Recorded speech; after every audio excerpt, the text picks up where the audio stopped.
আমরা শুধু মনে করি যে এটা মেয়েদের বিষয়, মেয়েরা যাক, ওরা জেনে আসুক, ওদেরটা ওরা বুঝবে। কেন মেয়েরা, এই নারীরা কিন্তু তোমাদের সকল কিছু দেখে রাখে, তাহলে তাদের ভালো থাকার দায়িত্বটাও তোমাদের আসা উচিত। ভাই হিসেবে হোক, বন্ধু হিসেবে হোক, বাবা হিসেবে হোক, বয়ফ্রেন্ড হিসেবে হোক, স্বামী হিসেবে হোক, যেভাবেই হোক। হ্যাঁ, কারণ না, don't love, this is the reality of life.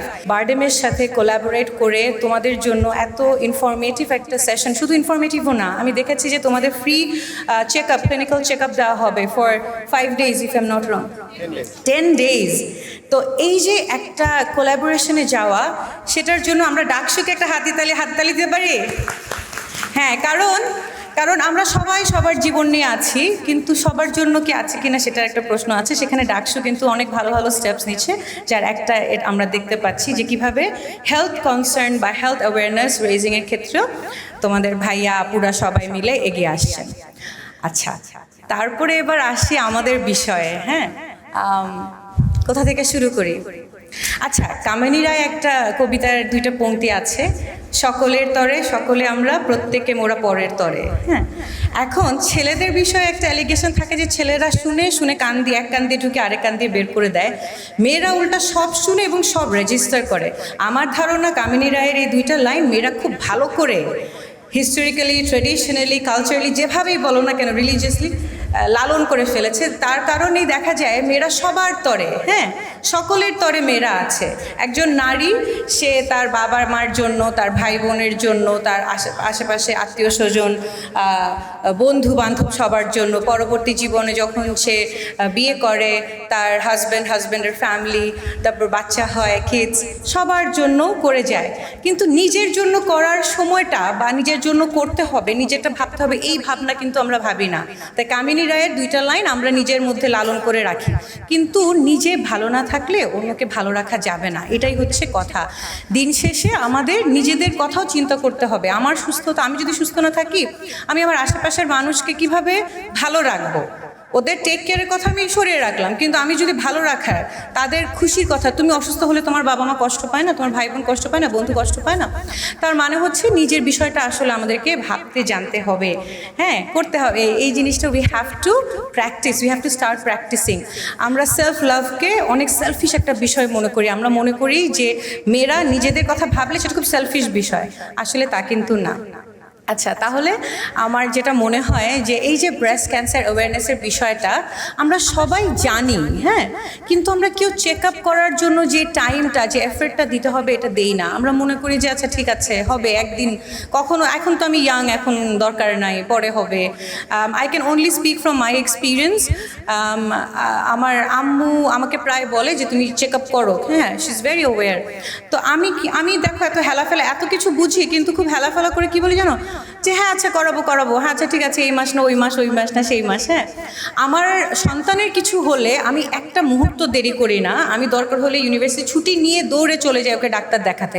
কিন্তু আমি গেলে আমার কতক্ষণ বসে থাকতে হবে, অনেকক্ষণ সিরিয়াল থাকবে, সিরিয়াল পাবো কি না, এতক্ষণ বসে থাকতে ভালো লাগে না, টাইম ওয়েস্ট। এর চেয়ে বন্ধু বান্ধবকে নিয়ে ঘুরে আসি, তাও ভালো। এগুলো ভেবে কিন্তু আমি যাই না।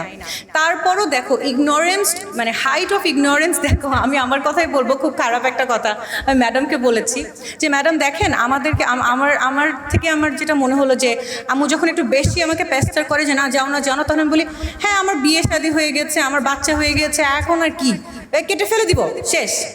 হ্যাঁ, কিন্তু কেটে ফেলে দিলে কিন্তু হয় না। দেখো, রিপ কেজ পর্যন্ত ছড়িয়ে যায়, তোমার পুরো বডিতে ছড়িয়ে যায়। তার মানে আজকে কালকে পরশু করে যে তুমি পিছাচ্ছ, এটা কিন্তু তোমার বডিতে একটা একদম ছড়িয়ে যাচ্ছে। হ্যাঁ, বাসার মতন করে ছড়িয়ে যাচ্ছে, স্প্রেড করছে।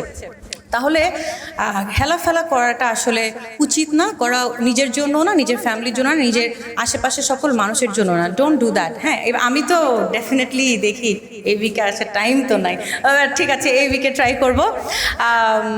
নিজেকেও কথা দিচ্ছি, তোমাদেরকেও কথা দিচ্ছি। আর আরেকটা যেটা আমার মনে হলো যে আমি আমার টেবিলে এদিকে ওদিকে তাকিয়ে দেখলাম, আমরা তখন 5 জন মেয়ে ছিলাম, 5 জন নারী, 5 জন পুরুষ ছিলাম, টেবিলটা বেশ রিপ্রেজেন্টেটিভ। হ্যাঁ, কিন্তু আমি এই অডিয়েন্সে শুধু মেয়েদেরকে দেখছি, অনেক গুণে 1-2টা ছেলেকে দেখছি। আমার মনে হয় যে এরকম উদ্যোগগুলোতে আমরা শুধু মনে করি যে এটা মেয়েদের বিষয়, মেয়েরা যাক, ওরা জেনে আসুক, ওদেরটা ওরা বুঝবে। কেন মেয়েরা, এই নারীরা কিন্তু তোমাদের সকল কিছু দেখে রাখে, তাহলে তাদের ভালো থাকার দায়িত্বটাও তোমাদের আসা উচিত। ভাই হিসেবে হোক, বন্ধু হিসেবে হোক, বাবা হিসেবে হোক, বয়ফ্রেন্ড হিসেবে হোক, স্বামী হিসেবে হোক, যেভাবেই হোক। হ্যাঁ, কারণ না, don't love, this is the reality of life. কারণ তোমার ফ্রেন্ড হয়তো যেতে আলসি করছে আমার মতন, তুমি নিয়ে যাও, সঙ্গ দিলে হয়তো তোমার সাথে যাবে। হ্যাঁ, বন্ধু যেতে চাচ্ছে না, যে আচ্ছা না যাই, চলো, যে তুই বোর্ড হবি না, আমি বসে থাকবো, আমরা গল্প করব, চল।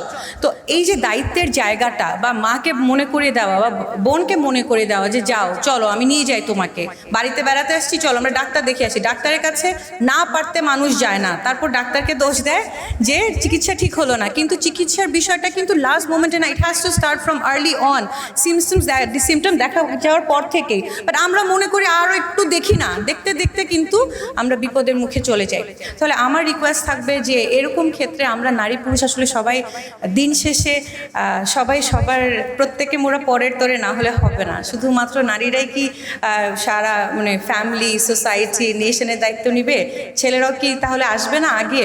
তাহলে আমি চাই যে এগুলো, এই যে সেন্সিটিভ টপিক, আমরা এটাকে একটা ট্যাবু করে রেখেছি, আমরা কথা বলি না, ব্রেস্ট ওয়ার্ডটা বলতেও লজ্জা লাগে, সেটাও বলতে চাই না। We should come out of it, and it is high time that we come out of it. It is a part of your body, it is as important as any other parts of your body, and most importantly, any kind of negligence to any kind of disease might lead to, মানে আমি বলতে চাচ্ছি না মুখ দিয়ে, worst outcomes. হ্যাঁ, মানে মুখ দিয়ে বলতেও কষ্ট হচ্ছে, তাহলে যখন জীবনে এরকম একটা ঘটনা ঘটে যায় তখন সেটা কত কষ্টকর হয়। আর বেশি লম্বা করব না। হ্যাঁ, থ্যাংক ইউ সো মাচ, তোমরা সবাই এসেছো, thank you once again BIRDEM and ডাকসুকে। অ্যান্ড আমি তোমাদের মতনই আসলে শুনতে এসেছি, জানতে এসেছি, এবং আমরা যেন সবাই এই 10 দিনকে ইউটিলাইজ করি। যারা আজকে আসতে পারেনি তাদেরকেও জানিয়ে দিও। আর 10 দিন হাতে আছে বলে 9 দিনের দিন যে সবাই ভিড় করো না। হ্যাঁ, তাড়াতাড়ি করে ফেলো। Thank you so much once again. আসসালামু আলাইকুম। আল্লাহ হাফেজ।